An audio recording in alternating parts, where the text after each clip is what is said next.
Happy Monday, Vantage family. Welcome to the first day of June's online programming. Now, first let me start by saying thank you guys for staying with us. I'm so glad that you're continuing to train at home online as everything starts to change again. Now, talking about change. As our online program continues to evolve and we find out what it is that you need and what it is that you want training at home over the next few months or weeks or days, we're going to start altering our program. Starting today, you will start noticing 2 different workouts. The first workout is going to be an equipment-based workout. So if you have dumbbells or have kettlebells, if you have a jump rope or have some of the toys that we might typically use in an at-home Vantage workout, we'll give you guys a workout. This workout will mirror the gym workout. So it'll be slightly different, maybe different rep scheme, maybe different movements based on the equipment that you have, but it will closer resemble the gym workout. The second workout you guys will see is a no equipment workout. This is for those of us that don't have the toys and tools that we might typically use for an in-home workout. Okay? This will be mostly body weight. Sometimes maybe we add in a little bit of a toy that you might find at home, something that has a little bit of weight, an odd object, or jumping something that you might be able to find in and around your house. Cool? All right, so let's dive into this first workout. Our first workout is going to start with a skill strength portion of push-ups. Now the push-ups you'll be doing are a tempo push-up. That will be 2 seconds lowering yourself down to the bottom, 2 seconds holding an active position, exploding up, and then holding 2 seconds at the top. You're going to do 4 rounds of 8 reps. All right? So you'll see it, 2 seconds down, 2 second hold, explode up, and then a 2 second rest at the top. We're going to do 4 rounds of up to 8 reps. Something to note, if you are doing this at home, take a video of yourself doing it.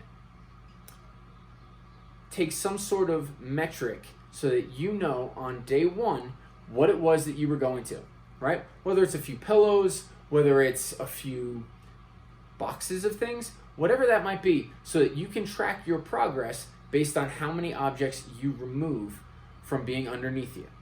Cool? All right. Now from here, our workout of the day with equipment, it will be 8 rounds of 9 dumbbell or kettlebell deadlifts.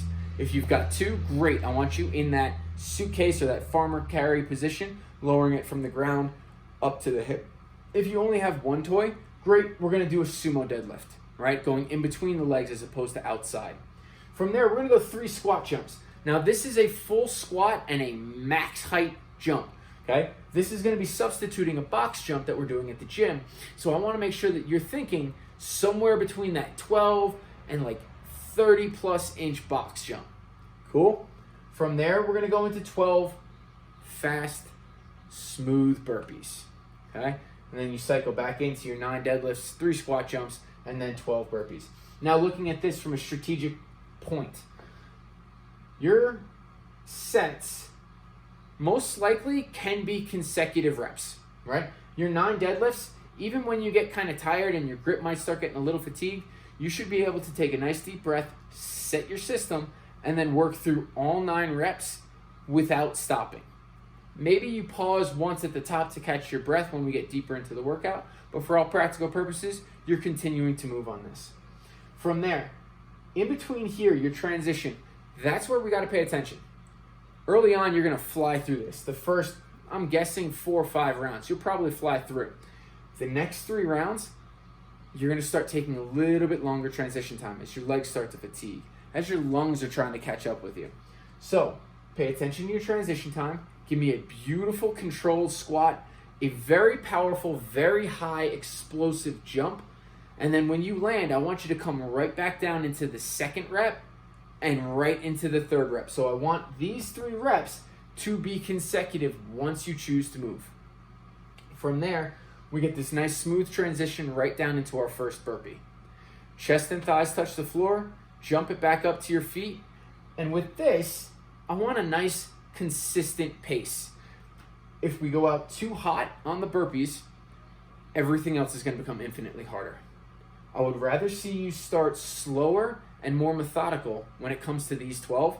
Think maybe 4 short pause, 4 short pause, and then finish with that last set of 4 before you make that transition right back to the dumbbells or kettlebells for your deadlifts. Okay, so nice and consistent pace, 12, 4, maybe 6 and 6, right? But you're gonna pick something, you're gonna move through it, short pause, and then go back into that next set. Now from here, if you don't have any equipment, we're gonna change the rep scheme a little bit as well as the movements. Your first move is gonna be an air squat, okay? So just beautiful, strong, full range of motion air squats for you. Now again, if you do not have a full depth, if you're still working on improving your squat mechanics and depths, note what you're using and what you're squatting to. Is it a couch? Is it a chair? Is it a series of buckets like we've used in the past for pistols? Note what you're using so that you can track your progress as we go through this online program. From there, we're gonna go 24 skater lunges. We've done this once before. We're gonna give you guys a beautiful demo of what this is. And then we're gonna finish with, I'm sorry to say, you cannot escape the 12 burpees in this workout, okay? So, your 12 air squats, nice and consistent. Once you start moving, I want you moving that full time. Your 24 skater lunges, it's gonna be 12 on each leg going from one side to the other. So with this is going to be explosive. This is gonna be maybe a little bit more cardiovascular than you expect it to be. So be smart, make sure that you keep your balance, and think about going one side and back, right? So you're going back and forth. You might be going in sets of 4 to 6. That's totally cool. Find something that works for you where you are getting both the power out of it as well as the full range of motion through that single leg squat. Now we move on to the burpees, and similar to the equipment workout, I want you guys to start off slower, getting through your sets, so that in the back half of this workout, as opposed to really getting slow and turning it into like a burpee crawl, you guys can think about accelerating, keeping your rhythm, keeping your pace, and accelerating through those last 2 to 3 rounds. All right, so if you have any questions on any of these workouts, please go ahead and reach out to your coaches on TrueCoach, reach out to me. I want you guys to challenge yourself with this, okay? It's going to be fun, it's going to be challenging, and, well, it's going to be the first day of a great month. Enjoy. We'll see you guys online.